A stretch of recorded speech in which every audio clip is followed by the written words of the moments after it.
Albert Einstein once said that anyone who doesn't take truth seriously in small matters cannot be trusted in large ones either.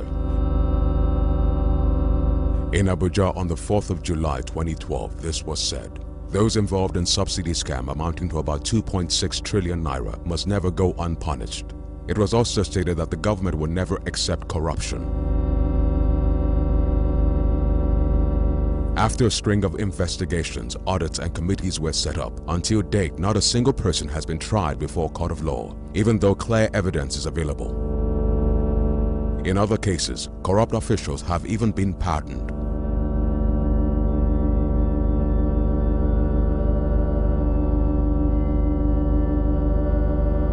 In fact, this is what an English newspaper has to say about corruption in our country.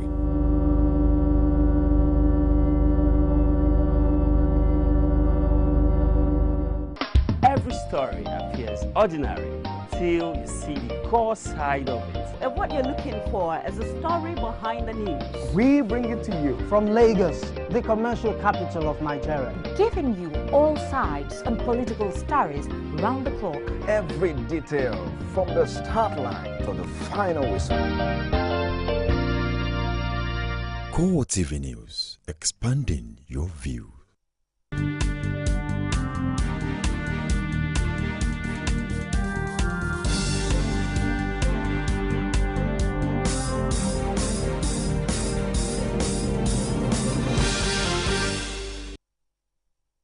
Hello and welcome to CoreTV Primetime News. I am Frank Omalape. In a major story, all eyes on Nigeria as INEC marathon meeting over election date raises anxiety.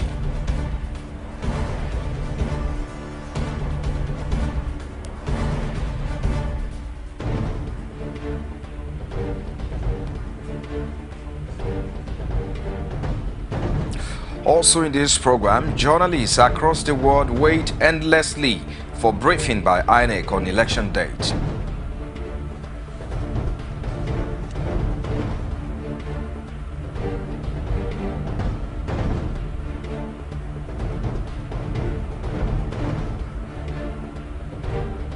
PDP candidate in Osun 2014 governorship election in Yola Omishiri asked NJC to probe tribunal members after judgment in favor of Governor Rauf Aregbesola of APC.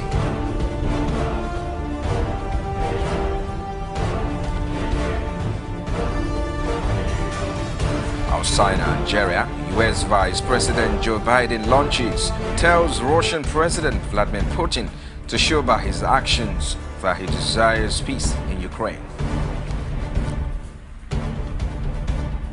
Thank you for joining us tonight. The anxiety over INEC's decision on the 2015 election date continues as the meeting between the Commission and all relevant stakeholders is still ongoing. We now join our correspondent Basi Aye online from INEC headquarters in Abuja. Hello, Basi.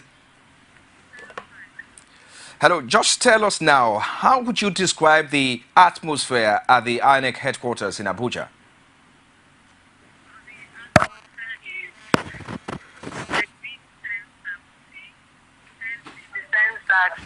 People are actually at a loss for what to expect after this long wait. And information getting across to us is that the stakeholders meeting had actually ended more than an hour ago. And what is going on now is an internal meeting within the commission. And the chairman, INEC, was supposed to brief at 9. But at this time, as at now, he still hasn't addressed the press. So you would understand what I mean by the situation being tense, because everyone is actually anxious to know if elections will hold as scheduled or not. Okay, but does it look like INEC is going to announce a shifting date, or probably they are trying to still consult within the stakeholders before they can do that? Are you privy to any information as such? They are fears in that direction, because news that has continued to filter in from undisclosed sources are that there's actually going to be a shift. There is an unconfirmed report which is actually making rounds that majority of the stakeholders of the President Electoral Commission has voted for elections to be shifted. That is the news making rounds, but we have not confirmed that report. So there are fears that the INEC chairman would actually be forced to shift ground. All right, thank you very much, Basi Aye, for giving us a live report from INEC headquarters in Abuja. And away from that now, Nigeria's Saturday became the focal point as journalists around the world waited endlessly for the much-expected briefing by the chairman of INEC, Atahiru Jega, on the date of the 2015 general elections. All kinds of sophisticated cameras were positioned by the journalists as they wait for a briefing earlier scheduled for 5 p.m. Saturday. The briefing was later moved to 9 p.m. and was due to begin as at the time of filing in this report.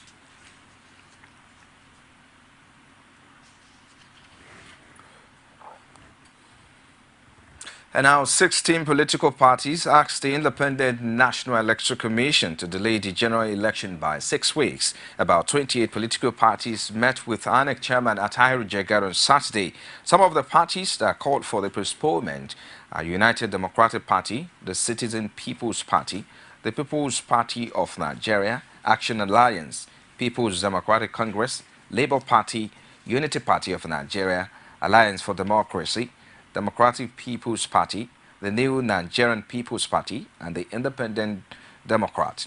Secretary General of the Inter-Party Advisory Council, Peter Ame, made the disclosure of the political parties to journalists. He said only 9 political parties asked for the elections to proceed as currently scheduled, while 2 others were neutral.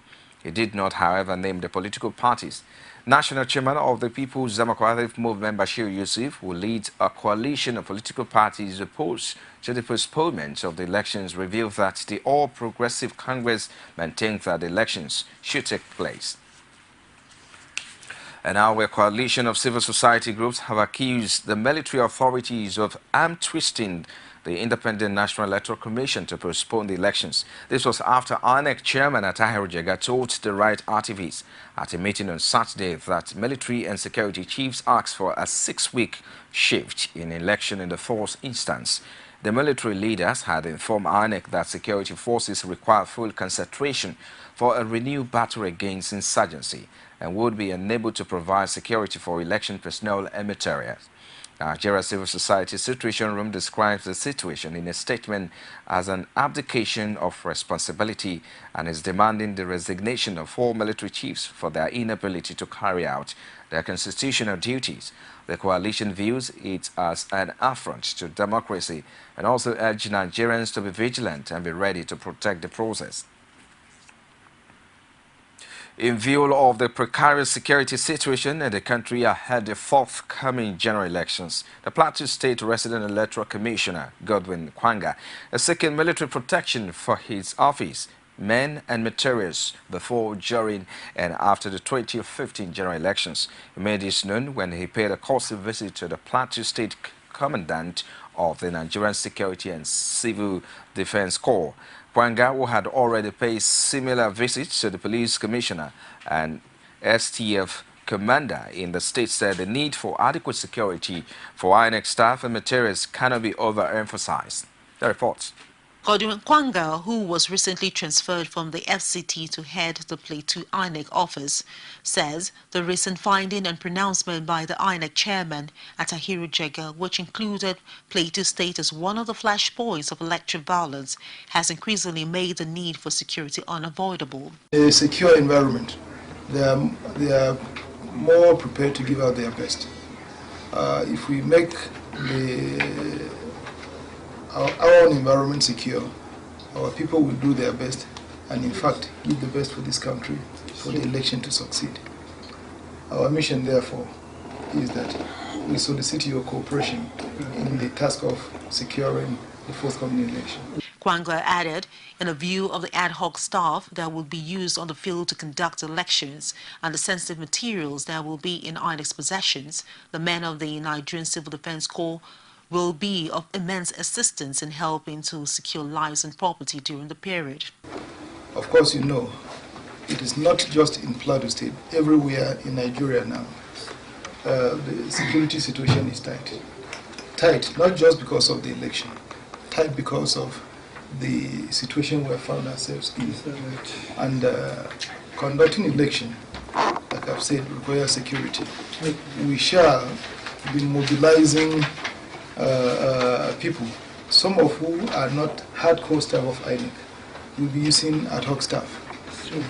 Particularly, we'll be using youth corpers and some other ad hoc staff to assist us in conducting election as ad hoc staff. The security of these people is very important. The security of the materials that we are going to use in conducting the election is also very important. For his part, the Plateau State Nigerian Civil Defense Corps boss, Vincent Baturi, assured the lecture officer that his men are battle-ready for anyone that would want to foment trouble on the day of elections. Hoodlums overtake the day. It is never done that. Somebody asked a question today that soldiers, that the presence of a security personnel could cause panic in the district. I think it opposite is the case. Anyway, we here are well armed. We are armed quite thoroughly.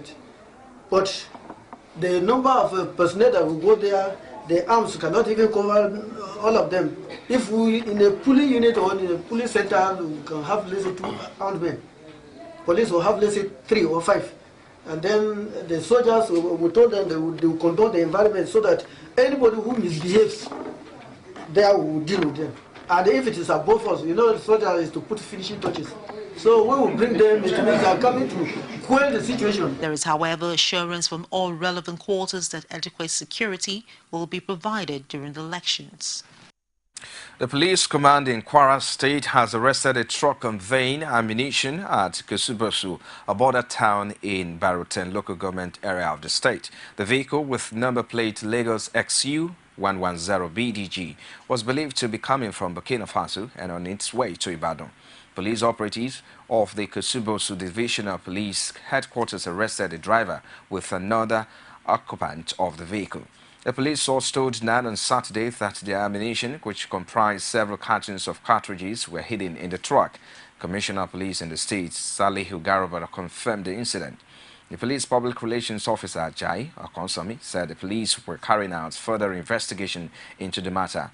Meanwhile, the chairman of the council, Malam Mohammed Omar Obio, described the incident as sad, especially at a time that elections were approaching.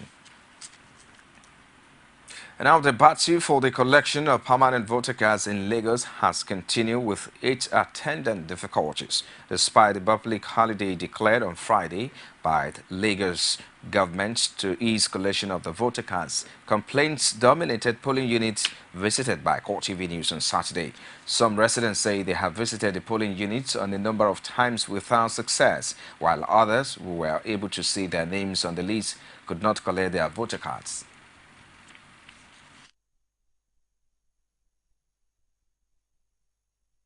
I've been suffering.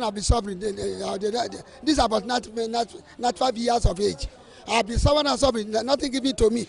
Still that I'm still on it. It's still with my hand, but they will not answer my request.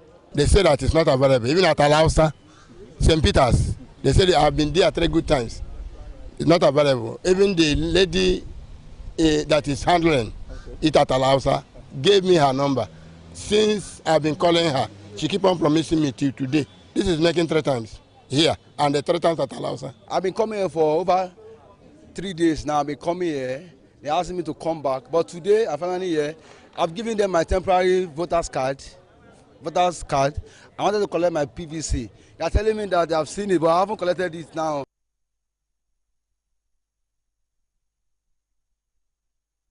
A former Vice-Chancellor of the University of Ibadan, Ayo Banjo, says while the picture on who will emerge the next president of the country is still unclear, politicians should desist from trading statements depicting violence. He advised whoever emerges winner of the presidential post to make eradication of corruption a top priority and admonish Nigerians to vote for the right leaders. In a situation that we are in, the level of lack of education and lack of poverty, people are going to vote for those who are likely to increase their own income one way or the other. I don't think we can avoid that. Nobody is going to say, I believe in such and such ideology, whether I gain or lose by it, this is the best thing for the country. People are going to ask themselves, what's in it for me? What am I going to get out of this? And this is the way that they are going to vote. It's unfortunate. It is not an ideal setting for this kind of democracy. But we've got to grow and bring the country to a level in which democracy properly can be practiced.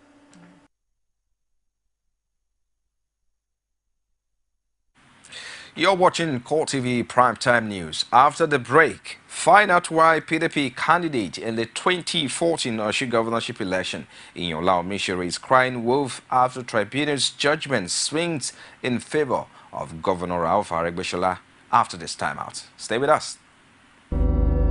Albert Einstein once said that anyone who doesn't take truth seriously in small matters cannot be trusted in large ones either. In Abuja on the 4th of July 2012, this was said. Those involved in subsidy scam amounting to about 2.6 trillion naira must never go unpunished. It was also stated that the government would never accept corruption. After a string of investigations, audits and committees were set up, until date not a single person has been tried before a court of law, even though clear evidence is available. In other cases, corrupt officials have even been pardoned.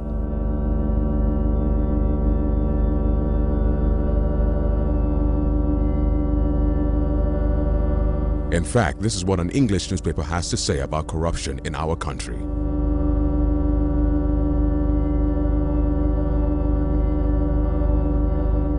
Gubernatorial election is here again.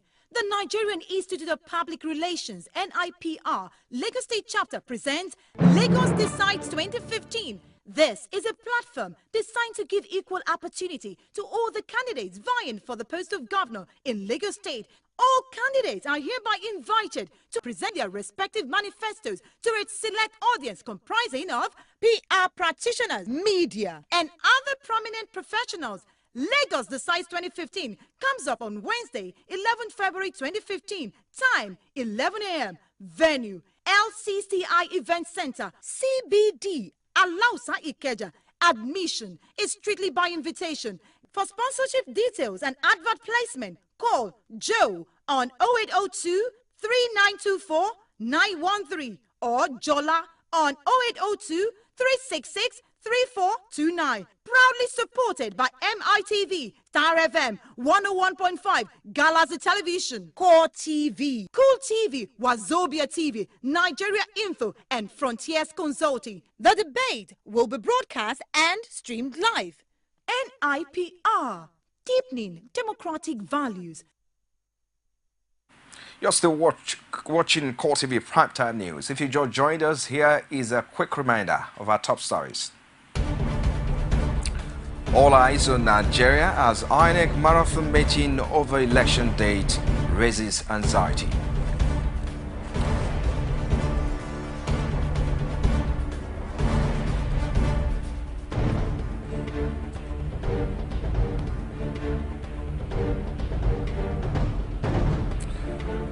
Journalists across the world wait endlessly for briefing by INEC on election date.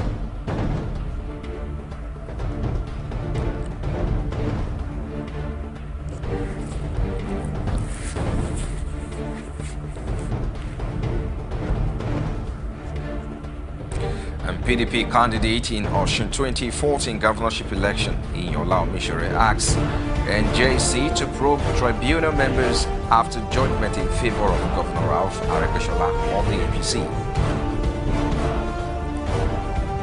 You can also reach us on our social media platform, like our Facebook page. It's facebook.com/CoreTV News. You can also follow us at CoreTV News NG. And our YouTube page is www.youtube.com/CoreTV, even space, the news. The governorship candidate of the People's Democratic Party in Osun State, Inyola Omisore, has called on the National Judicial Council to probe the activities of Justice Elizabeth Ikpejime-led Election Petition Tribunal, which dismissed his petition against Governor Ralph Aregbesola on Friday. The call came as the petitioner's reaction to the dismissal of his petition, which the three-man panel unanimously agreed could not be proved beyond reasonable doubt. Omisore, who said this in a statement on Saturday by his media aide Victor Oriola, said he will appeal the judgment. He described the dismissal of his petition by the panel as a travesty of justice. The allegation of corruption came as a surprise to many because of one of the counsels to the petitioner, Nathaniel Oke, had commended the panel while closing his case.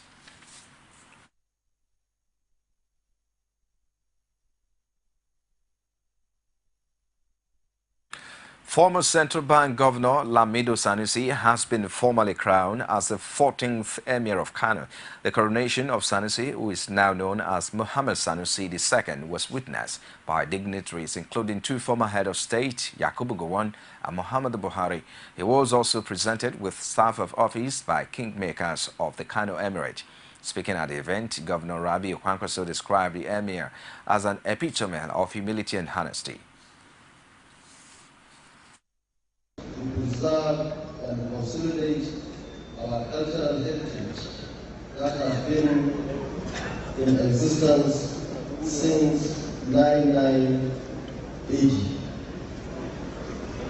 Your Excellencies, Your Royal Highnesses, members of the diplomatic community, distinguished ladies and gentlemen, let me commence Dr. Adoba, who spent 51 years on the throne and had undoubtedly contributed immensely to the rapid industrial and social transformation of Kano in many ways. Our late Emir also provided leadership traits which added to the prestige and respect of the Emirates and also maintain the influence and relevance of the Emirate in the life and the hearts of the people of Kano. He was an area who was widely recognized as a true patriot and a man of great humility and justice. I therefore pray that Allah forgive and have mercy on his soul.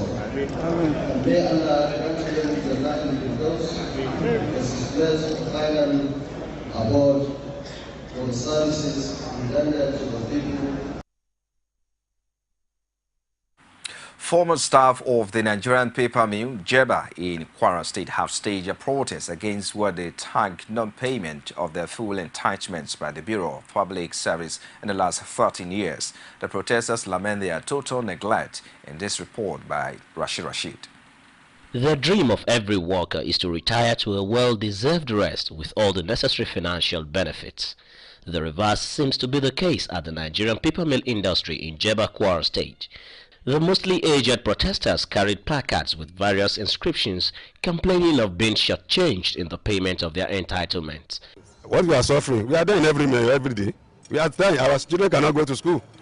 Our children have become drawers of water and hewers of wood. We cannot in position to train them. Even we that are father, to even eat at home is problem. You understand? Life has become one continual battle for survival. It is not easy for us to even survive. Many of, like in those days, we are like 3,000. But today now, that has reduced to less than 1,000 because of naked suffering. We battle with survival, we suffer every minute. Of pathetic note is Simon Akman, a blind retiree who relives his agonies. Nigerian paper mill, as the problem come in, I suffer a lot. My wife died. My children, my daughter died. Nothing with me. I have nothing to hold on. Now, the sickness will come hit me. Nobody to help me up till now. The government should arise and make and give us help. We need help. As a citizen of Nigeria, We are suffering more than as we are. The protesters called on the federal government to intervene in their case in order to forestall further deaths among its ranks, which has reduced to little over 1,000 from about 3,000. Rashid, CoreTV News, Jeba. You're still watching CoreTV Primetime News. We'll take another break now and return with business, sports, and other stories outside Nigeria. Stay with us. Albert Einstein once said that anyone who doesn't take truth seriously in small matters cannot be trusted in large ones either. In Abuja on the 4th of July 2012, this was said. Those involved in subsidy scam amounting to about 2.6 trillion naira must never go unpunished. It was also stated that the government would never accept corruption. After a string of investigations, audits and committees were set up. Until date, not a single person has been tried before a court of law, even though clear evidence is available. In other cases, corrupt officials have even been pardoned.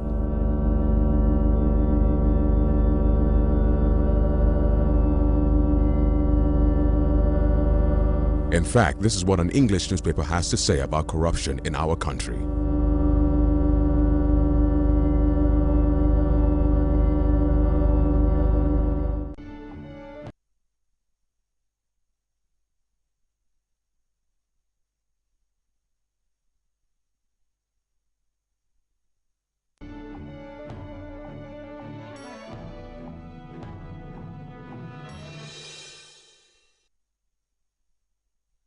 In business, to boost investor confidence, the Securities and Exchange Commission has concluded plans in the dematerialization process in the capital market. Director General of SEC, Munir Gwazo, gave the assurance when he received the management of Central Securities Clearance 16 at the Commission's head office in Abuja. Dematerialization refers to the conversion of shares certificates or documents of the Type 2 representing ownership of securities to an electronic form which is domiciled directly with the CSCS. However, the public will be enlightened and the Commission will launch its complaints management framework so that issues can be handled from the lowest level to the top, according to the Securities and Exchange Commission. The interbank lending rates climbed 6.5% on average from 9.25% last week after the central bank debited commercial lenders' accounts to meet the bank's cash reserves requirement this week. The CBN requires commercial lenders to set aside 15% of public sector deposit in liquid cash and their accounts. Regulated debit bank's account every month to enforce this requirement. Bank's cash balance with the central bank dropped to about 64.6 billion naira on Friday, compared with 393 billion naira last week. While the Debt Management Office DMO plans to raise 90 billion naira in sovereign bonds with maturities ranging between 5 and 20 years at its next auction on February 11th. The Debt Office says it will auction 35 billion naira worth of the 5-year bond, 30 billion naira of the 10-year paper, and 25 billion naira of the 20-year debt note using the Dutch auction system. The 5-year debt note is a fresh issue, while the 10-year and 20-year bonds are reopenings of previously issued paper. Results of the auction are expected to be announced the following day, according to the Debt Office. And now in sports now, former Nigeria skipper Sunday Oliseh has tipped Côte d'Ivoire as favourites to win Sunday's AFCON final, but warned Ghana's chances can also not be dismissed. He says it will be a dream final between two tightly talented teams who have failed to be champions of Africa for a long time. Ghana last won the tournament 33 years ago, and Côte d'Ivoire have not laid their hands on the trophy since 1992. Oliseh, who won the Nations Cup in 1994 and was only denied a repeat by Cameroon in the 2000 final, said the Elephants will go into Sunday's final in the port city of Bata as top dogs, but must also be wary of an impressive Black Stars, especially in a championship game. Nigerian champions Kano Pillars defeated Ghana's Olympic team 1-0 at the Accra Stadium in a warm-up match on Saturday. Rabiu Ali scored the winner for the Kano Pillars just 3 minutes past the hour mark to ensure the finish the pre-season tour of Ghana with a win. Kano Pillars head coach Oke Modi stuck to same attacking pair of Christian Obiozo and Gambo Mohammed, who played in the game against Heart of Oak. Both teams fired blanks in the opening half of the match, but in the 63rd minute, Ghana defender Kwasi Kwanzaa stopped a goal-bound effort inside his own box and was subsequently sent off, leaving the Black Meteors to finish the match with 10 men. Modi told Supersports.com that the winning is good for the team's confidence and will continue to build up the team for the new seasons, especially Champions League game in the coming week. And now to Premier League now. Chelsea extended their lead at the top of the table to 7 points after seeing off an Aston Villa team who finally ended their Premier League goal drought after 11 hours. With nearest rivals Manchester City held at home by Hull, Branislav Ivanovic winner secured a vital victory for the leaders. Villa, who had not scored in the league since 20 December, responded well after falling behind to Eden Hazard's early goal and level through Joris Okori's header at the start of the second half. But Ivanovic restored the Blues' advantage after 66 minutes, and they went on to secure Jose Mourinho's first win at Villa Park at the 6th attempt. The Blues, not for the first time this season, found themselves in a battle as they responded in a perfect fashion.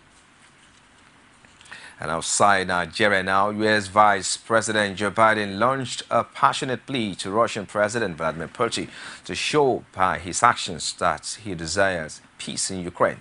While he did not directly say that Washington will provide arms to Kiev, Biden insisted Ukraine had the right to defend itself from pro-Russian separatists waging war in the east.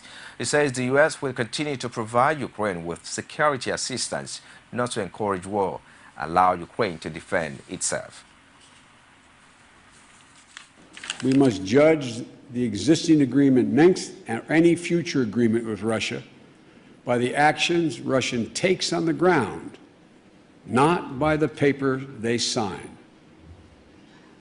And given Russia's recent history, we need to judge it by its deeds, not its words. Don't tell us, show us, President Putin. Too many times President Putin has promised peace and delivered tanks, troops, and weapons.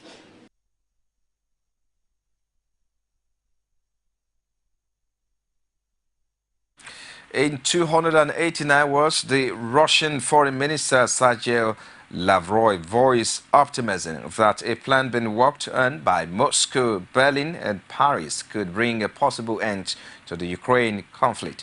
He made a statement at the Munich Security Conference where he met a series of world leaders to discuss latest peace initiative on Ukraine. Lavrov says that the peace talks continue. He believes there is every possibility of reaching a result and agreed the recommendation that will allow the sides to really unite this knot of a conflict. He confirms Russia's readiness to guarantee a fresh peace plan based on the Minsk Accord signed by Kiev, the Russian-backed rebels, and Moscow in September, but which has so far failed to halt the fighting. Lavrov also took the opportunity to rehearse a litany of long-standing Russian grievances against the West, which he charged has supported reactionary forces in Kiev against Ukraine's best interests. He added that the United States and the European Union have taken steps to escalate the Ukraine crisis at every turn. And now Shiiti's Houthi militia chief Abdelmalik al-Houthi has defended the formation of a presidential council which consolidates his power and serving the interests of all Yemenis despite street protests and gov commendation. He made his declaration in a televised address to his supporters gathered in the northern Sana Stadium. Houthi defending the takeover as a historic and responsible initiative in the interests of the country, including the separatists of southern Yemen. Houthi also disclosed that the formation of the council will head off the threat from Al-Qaeda, which has a strong presence in East and South Yemen. Yemen's Gulf neighbors have condemned the move by the Shiites militia after it named Houthis the leader. The Saudi-led Gulf Cooperation Council says the Houthi coup marks a grave and unacceptable escalation and endangers the security, stability, sovereignty and territorial integrity of Yemen. The six Sunni monarchy said their own security was linked to that of their neighbor Yemen and vowed to take all the necessary measures to defend their interests without elaborating. You're still watching CoreTV Primetime News. Just before we go, let's quickly join Basi Aya, correspondent, and hear the latest from INEC office. Hello, Basi. Hello? Yeah, could you go ahead and give us the latest? What is the development right now? Concerning the news everyone is waiting for. But the atmosphere within the media center is something else. Like the journalists have decided to engage in watching football while they wait. So, and some people are outside holding pockets of conversation up and down. Like, people are practically fed up waiting for the briefing to come on as it was supposed to. And just before you called in, an official came out again to tell us that they would be with us shortly. And that was close to 20 minutes ago. So that's the scenario over here. Okay. All right. Thank you very much, Basi Aye, for giving us the latest from there, from Abuja, INEC headquarters in Abuja. Thank you very much, Basi Aye. Well, just before we close the show tonight, here is a wrap-up of our top stories tonight. We told you that the world have remained glued to Nigeria as INEC marathon meeting over election date raises anxiety.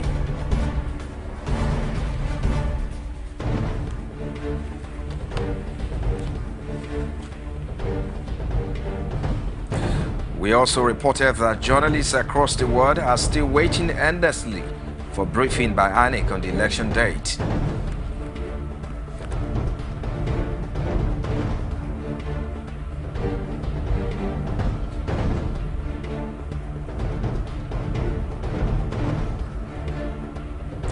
Lastly, PDP candidate in Oshu 2014 governorship election in Yola Onishore asked National Judicial Council to probe tribunal members after judgment in favor of Governor Ralph Aregbesola of the APC. Well, that's been the show tonight. On behalf of the entire news crew, I am Frank Omalape. Have a splendid night rest.